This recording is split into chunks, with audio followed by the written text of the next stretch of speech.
បាទសួស្តីបងប្អូនទាំងអស់គ្នានឹងថ្ងៃនេះវិលត្រឡប់មកជួបខ្ញុំម្ដងទៀតហើយបាទដែលនៅក្នុងវីដេអូមួយនេះខ្ញុំនឹងធ្វើការបង្ហាញពីរបៀបនៃការរកលុយ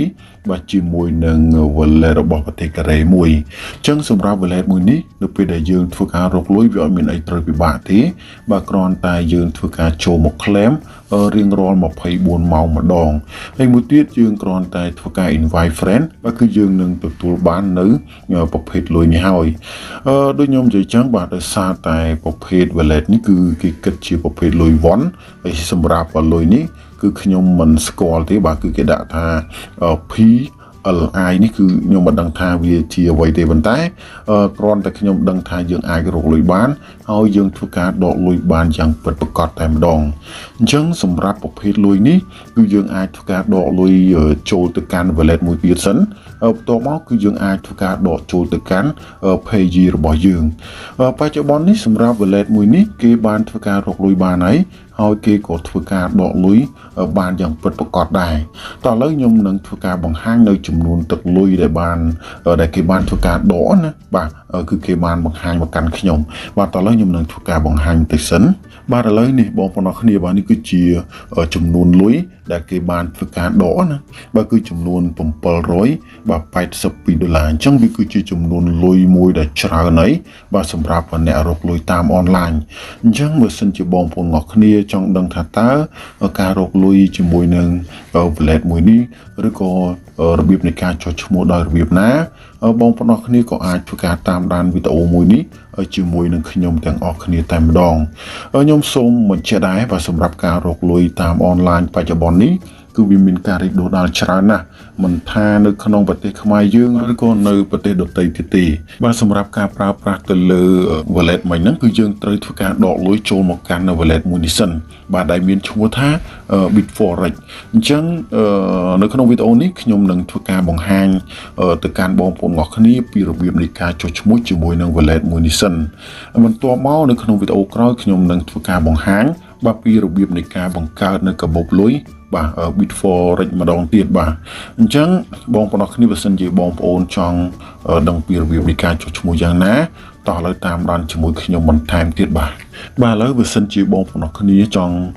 ធ្វើការចុះឈ្មោះជាមួយនឹង wallet នេះដើម្បីធ្វើការរកលុយណាសម្រាប់បងប្អូនដែលកំពុងតែតាមដានទស្សនាវីដេអូរបស់ខ្ញុំបងប្អូនអរគ្នាកន្លែងមកមើលត្រង់ចំណុចនេះបាទដែលមានសញ្ញាព្រួយបាច់ចុះក្រោមអញ្ចឹងបងប្អូនអរគ្នាគ្រាន់តែចុចទៅលើសញ្ញាព្រួយនឹងមកបន្ទាប់មកបងប្អូនអរគ្នានឹងឃើញបាទ link នៅខាងក្រោមនៃវីដេអូមួយនេះអញ្ចឹងបងប្អូនអរគ្នាគ្រាន់តែធ្វើការចុចទៅលើ link មួយនឹងមកបាទបន្ទាប់ពីចុចទៅលើ link របស់ខ្ញុំហើយបងប្អូនអរគ្នានឹងចូលមកកាន់ទម្រង់នៃការបំពេញព័ត៌មានមួយចំនួនដើម្បីធ្វើការចុះឈ្មោះតោះឥឡូវបងប្អូនកលេចមកមើលត្រង់ចំណុចខាងលើគឺគេដាក់ថា please enter by your email address អញ្ចឹងនៅត្រង់ចំណុចនេះយើងត្រូវធ្វើការបំពេញនៅ email របស់យើងដែលយើងបានធ្វើការប្រើប្រាស់ជារៀងរាល់ថ្ងៃណាអញ្ចឹងបន្ទាប់ពីយើងធ្វើការបំពេញ email រួចរាល់បាទបងប្អូនអរគ្នាអាចកលេចមកមើលខាងក្រោមបាទសម្រាប់2កន្លងខាងក្រោមនេះគឺគេឲ្យយើងធ្វើការបំពេញនៅ passwordណាបំពេញនៅ password ហើយខាងក្រោមនេះគឺគេឲ្យយើងធ្វើការ confirm ទៅលើ password ដែលយើងបានធ្វើការបំពេញនៅខាងលើនេះអញ្ចឹងខ្ញុំសូមបញ្ជាក់ដែរសម្រាប់បងប្អូនខ្លះនៅពេលដែលគាត់ធ្វើការចុះឈ្មោះរួចរាល់គាត់តែងតែភ្លេចទៅលើ password ដែលគាត់បានធ្វើការបំពេញដូចនេះហើយសម្រាប់ការដាក់នៅ password យើងត្រូវធ្វើការដាក់ដោយមានការចងចាំបំផុតបើមិនមែនដាក់ថ្ងៃនេះហើយភ្លេចស្អែកទេបាទគឺយើងត្រូវតែមានការចងចាំនៅខ្លួនឯងដើម្បីងាយស្រួលក្នុងការ log ចូលទៅកាន់ account របស់យើងបាទឥឡូវខ្ញុំសូមបញ្ជាក់ឡើងវិញបាទខាងលើគឺ email ខាងក្រោមគឺជា password ទាំងពីរនេះណាទាំងពីរនេះបន្ទាប់មកទៀតបងប្អូនអាចកលេចមកមើលខាងក្រោមបាទខាងក្រោមនេះគឺគេដាក់ថាបាទស៊ូកូរ៉េអញ្ចឹងនេះគឺជាលេខកូដតំណាងឲ្យលេខទូរស័ព្ទណាបាទគឺប្រទេសកូរ៉េគឺបូកបាទ82អញ្ចឹងយើងត្រូវធ្វើការផ្លាស់ប្ដូរនៅត្រង់ចំណុចនេះទៅជាលេខកូដតំបន់នៃប្រទេសកម្ពុជារបស់យើងវិញអញ្ចឹងដើម្បីធ្វើការផ្លាស់ប្ដូរបានយើងនឹងឃើញកន្លែងនេះសញ្ញាព្រួយនេះអញ្ចឹងយើងចុចទៅលើនឹងមកបាទនៅពេលដែលយើងចុចទៅលើចំណុចនឹងហើយយើងនឹងឃើញហើយនៅខាងក្រោមនោះគឺគេដាក់ថា Cambodia គឺលេខកូដតំបន់នៃលេខទូរស័ព្ទគឺបូក855បើសិនជាបងប្អូនចុចហើយមិនឃើញទេយើងត្រូវធ្វើការស្វែងរក បាទឲ្យឃើញណាបាទគឺ Cambodia បូក855នៅរង្វង់កញ្ចក់នេះអញ្ចឹងបើសិនជាយើងឃើញហើយយើងគ្រាន់តែយកម្រាមដៃចុចទៅលើនឹងមកបាទនៅពេលដែលយើងចុចយកនៅប្រទេសកម្ពុជារបស់យើងហើយគឺវានឹងជាប់ហើយនៅត្រង់ចំណុចនេះបាទឥឡូវបន្ទាប់ពីយើងធ្វើការរើសបាននៅក្បាលនៃលេខទូរស័ព្ទនៃប្រទេសកម្ពុជារបស់យើងហើយយើងត្រូវក៏លេខមកមើលខាងក្រោមនេះបាទដោយសារតែនៅត្រង់ចំណុចវានៅជាប់នៅភាសាប្រទេសកូរ៉េអញ្ចឹងណាបាទនៅត្រង់ចំណុចនេះមិនថាបងប្អូនទេសូម្បីតែខ្ញុំក៏ខ្ញុំមើលមិនដឹងដែរប៉ុន្តែឥឡូវយើងគ្រាន់តែចំណាំទៅបងប្អូនទាំងអស់គ្នាត្រូវធ្វើការបំពេញនៅលេខទូរស័ព្ទដៃណាបំពេញនៅលេខទូរស័ព្ទដៃយើងត្រូវធ្វើការបំពេញមកទៀតថា097យើងដាក់97មកឬក៏098គឺយើងដាក់098មកយើងធ្វើការបំពេញឲ្យអស់មកបាទឥឡូវខ្ញុំសូមបង្ហាញទីសិនបាទនេះខ្ញុំបានធ្វើការបំពេញរួចរាល់ហើយបាទគឺលេខទូរស័ព្ទបន្ទាប់ពីយើងធ្វើការបំពេញនៅលេខទូរស័ព្ទដៃនេះរួចរាល់ហើយបងប្អូននឹងឃើញនៅត្រង់ចំណុចនេះគឺវានឹងលោតផ្ទាំងពណ៌រៀងខៀវបន្តិចអញ្ចឹងយើងគ្រាន់តែយកម្រាមដៃចុចនៅត្រង់ចំណុចហ្នឹងមកបាទបន្ទាប់ពីយើងធ្វើការចុចទៅលើចំណុចនេះហើយបងប្អូនអរគ្នានឹងទទួលបាននៅលេខកូដចំនួន6ខ្ទង់ដែលគេបានធ្វើការផ្ញើចូលទៅកាន់លេខទូរស័ព្ទដៃរបស់យើងបាទបន្ទាប់មកយើងត្រូវធ្វើការយកនៅលេខកូដចំនួន6ខ្ទង់ហ្នឹងយកមកដាក់នៅត្រង់ចំណុចនេះណាបាទតោះឥឡូវយើងចូលទៅកាន់ SMS នៃទូរស័ព្ទដៃរបស់យើងវិញបាទនេះយើងចូលមកកាន់message ណាដែលខាងក្រុមហ៊ុននឹងធ្វើការផ្ញើចូលមកកាន់លេខទូរស័ព្ទដៃយើងគឺនៅក្នុង message នេះហើយអញ្ចឹងយើងចុចទៅលើនឹងមកបាទបន្ទាប់ពីចុចហើយយើងនឹងឃើញលេខកូដចំនួន6ខ្ទង់នេះហើយយើងគ្រាន់តែយកម្រាមដៃចុច copy បាទយកចុចទៅនឹងមកគឺ copy ហើយណាបើសិនជាយើងមិន copy ទេយើងអាចយកលេខកូដចំនួន6ខ្ទង់ហ្នឹងយកទៅបំពេញកន្លែងមិញក៏បានដែរសម្រាប់ខ្ញុំនឹងចុចទៅលើ copy ហ្នឹងបាទបន្ទាប់ពី copy ហើយយើងចូលមកផាសនៅត្រង់ចំណុចហ្នឹងបើសិនជាបងប្អូនមិនចេះផាសទេបងប្អូនអរគ្នាយកលេខទាំងអស់មិញយកចម្លងដាក់មកណាយើងត្រូវយកចម្លងមកដាក់នៅត្រង់ចំណុចហ្នឹងបាទបន្ទាប់ពីយើងធ្វើការបំពេញព័ត៌មានខាងលើនេះបាទចប់សពគ្រប់ហើយយើងត្រូវធ្វើការ scroll បាទគឺក៏យើងយកម្រាមដៃរបស់យើងហ្នឹងអូសពីខាងក្រោមឡើងទៅលើតិចណាយើងអូសពីខាងក្រោមឡើងទៅលើបាទបន្ទាប់ពីយើងអូសឡើងទៅលើហើយយើងនឹងឃើញនៅត្រង់ចំណុចនេះបាទគឺជា security របស់គេយើងក៏ត្រូវតែចុចកន្លែងហ្នឹងដើម្បីឲ្យគ្រាដែរហើយនៅត្រង់ចំណុចនេះនៅពេលដែលបងប្អូនចុចទៅលើ link របស់ខ្ញុំណាបងប្អូននឹងឃើញបាទលេខកូដអ្នកណែនាំគឺនៅជាប់នៅត្រង់ចំណុចនេះហើយប៉ុន្តែបើសិនជាមិនជាប់លេខកូដអ្នកណែនាំនៅត្រង់ចំណុចនេះទេបងប្អូនអរគ្នានឹងឃើញលេខកូដដែលខ្ញុំបានដាក់នៅលើអេក្រង់នៃវីដេអូនេះហើយអញ្ចឹងបងប្អូនអាចយកលេខកូដហ្នឹងយកមកបំពេញនៅត្រង់ចំណុចហ្នឹងមកបាទគឺ referral code ណាបាទបន្ទាប់ពីនេះហើយយើងគ្រាន់តែយកម្រាមដៃចុចទៅលើចំណុចនេះមកបាទនៅពេលដែលយើងចុចហើយយើងនឹងចូលមកដល់ចំណុចមួយនៃការរើសរូបភាពទៅតាមសំណួរដែលគេបានសួរអញ្ចឹងនៅខាងលើនេះគឺគេបានសួរពាក់ព័ន្ធទៅលើភ្លើង stop ណាអញ្ចឹងសំណួរទាំងអស់នេះគឺមិនសួរដូចគ្នាទាំងអស់ទេសំណួរខ្លះគឺគេសួរពាក់ព័ន្ធទៅលើកង់សំណួរខ្លះសួរទៅលើដំបូលផ្ទះសំណួរខ្លះគេសួរទៅលើម៉ូតូបាទឬក៏ចណ្ដាលផ្ទះជាដើមអញ្ចឹងបងប្អូនត្រូវធ្វើការរើសឲ្យបានចំនួន3ណាសំណួររៀងរាល់សំណួរនីមួយៗគឺតែងតែមាន3ចម្លើយណាឬក៏លើសពី3នឹងឡើងទៅលើវាមិនដែលមានចាប់ពី2ចូលក្រោមទេអញ្ចឹងសម្រាប់ខ្ញុំនឹងធ្វើការ tick ទៅលើបាទភ្លើង stop ទាំង4នេះបាទនេះគឺខ្ញុំចុចទៅលើភ្លើង stop ហ្នឹងហើយបន្ទាប់មកយើងគ្រាន់តែចុចទៅលើពាក្យថា verify ណាយើងចុចលើពាក្យ verify ហ្នឹងមកបាទបន្ទាប់មកបងប្អូននឹងឃើញហើយបាទគឺគ្រីសតែម្ដង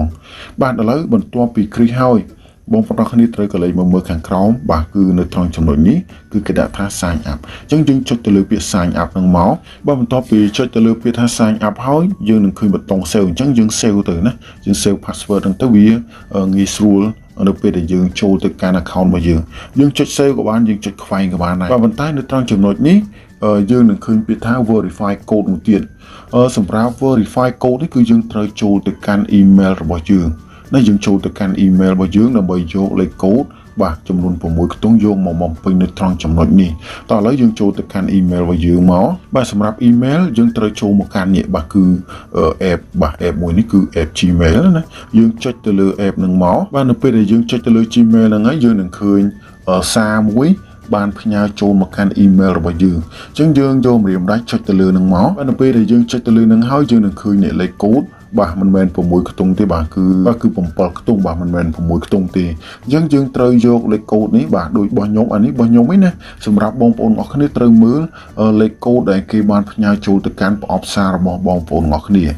សម្រាប់របស់ខ្ញុំគឺលេខកូដនេះបាទអញ្ចឹងខ្ញុំចូលលេខកូដហ្នឹងយកទៅបំពេញនៅត្រង់ចំណុចមិញបាទនេះគឺខ្ញុំចូលមកបំពេញនៅត្រង់ចំណុចនេះ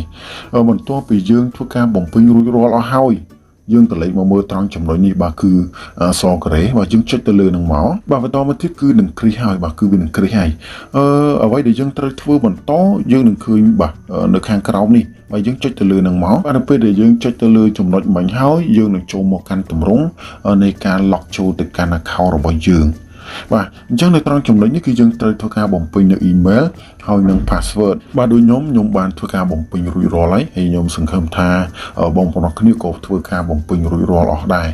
បន្ទាប់ពីយើងធ្វើការបំពេញរួចហើយបាទយើងនឹងឃើញពាក្យថា login អញ្ចឹងយើងគ្រាន់តែចុចទៅលើពាក្យ login នឹងមកបាទបន្ទាប់ពីយើងចុចទៅលើពាក្យថា login ហើយយើងនឹងចូលមកកាន់ទម្រង់នេះបាទអញ្ចឹងឥឡូវយើងគ្រាន់តែ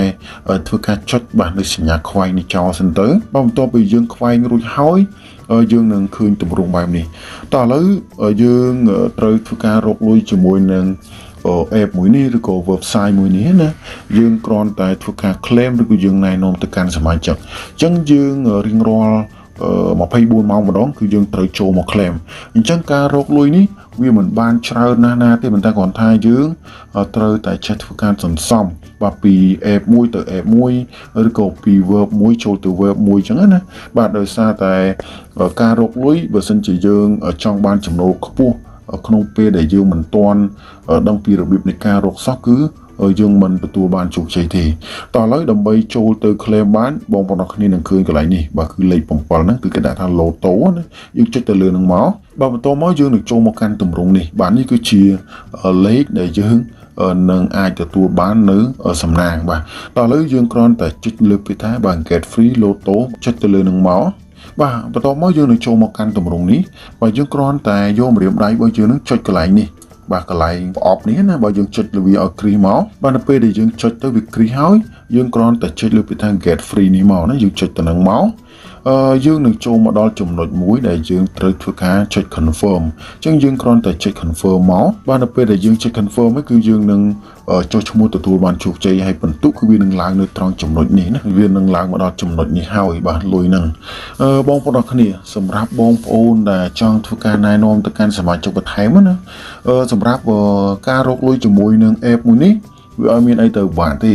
យើងគ្រាន់តែចុះឈ្មោះហើយយើងទុកចោលរៀងរាល់24ម៉ោងយើងចូលមកបើកម្ដងមកគឺជាការស្រេចហើយតោះឥឡូវខ្ញុំនឹងបង្ហាញទៅកាន់បងប្អូនគ្នាពីរបៀបនៃការណែនាំទៅកាន់សមាជិកបន្ថែម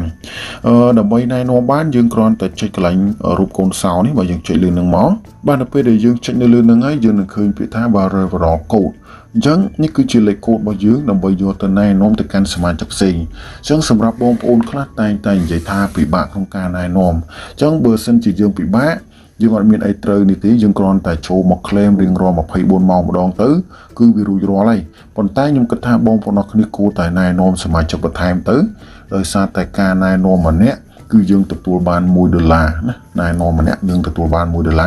ហើយការរកលុយនេះគឺយើងរកបានរហូតដល់2ចំនួនទៀតបាទ2ចំនួនអញ្ចឹងយើងគ្រាន់តែចុចកន្លែងហ្នឹងមកបាទឃើញទេគឺ copy ហ្នឹងគឺជោគជ័យហើយយើងអាចធ្វើការយកវាហ្នឹងយកទៅបាទណែនាំទៅកាន់សមាជិកផ្សេងឬក៏ផុសនៅក្នុង Facebook បាទ Facebook group ណាដោយសារតែបច្ចុប្បន្ននេះពាក់ព័ន្ធទៅលើ group គឺមានច្រើនណាស់យើងអាចធ្វើការបាទផុសទៅតាម group ទៅនៅពេលដែលមានគេចាប់អារម្មណ៍គេនឹងធ្វើការចុះឈ្មោះតាមយើងហើយអញ្ចឹងភាគច្រើនអ្នកខ្លះគាត់ប្រើតែ Facebook ទេគឺគាត់ទទួលបានចំណូល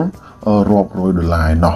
បាទឥឡូវបងប្អូនគ្នាសម្រាប់ការចុះឈ្មោះនិងរបៀបនៃការចូល claim ដើម្បីទទួលបានពិន្ទុបាទគឺខ្ញុំបានបង្ហាញទៅកាន់បងប្អូនគ្នារួចហើយណាសម្រាប់វីដេអូពាក់ព័ន្ធទៅលើការដកលុយខ្ញុំនឹងធ្វើការបង្ហាញនៅក្នុងវីដេអូក្រោយបន្ថែមទៀតហើយសម្រាប់វីដេអូក្រោយខ្ញុំនឹងធ្វើការបង្ហាញពីរបៀបនៃការចុះឈ្មោះជាមួយ wallet ផ្សេងដើម្បីធ្វើការដកលុយបាទជាមួយនឹង wallet មួយនេះឥឡូវខ្ញុំសូមបញ្ជាក់ម្ដងទៀតបាទសម្រាប់បងប្អូនដែលនេះណារៀងរាល់24ម៉ោងយើងត្រូវចូលមកកន្លែងនេះបាទដើម្បីចូលមក claim ណាមក claim ឬក៏ get free នេះទៅលើ logo របស់គេដើម្បីទទួលបាននៅសំណាងបាទយើងអត់មានធ្វើអីទេយើងគ្រាន់តែចូលមកបើកវារៀងរាល់24ម៉ោងម្ដងហើយយើងណែនាំទៅកាន់សមាជិកតែប៉ុណ្ណោះបាទអញ្ចឹងសម្រាប់វីដេអូមួយនេះ ខ្ញុំសូមបញ្ចប់ត្រឹមតែប៉ុណ្ណេះបាទយើងជួបគ្នានៅក្នុងវីដេអូក្រោយបន្តទៀតបាទ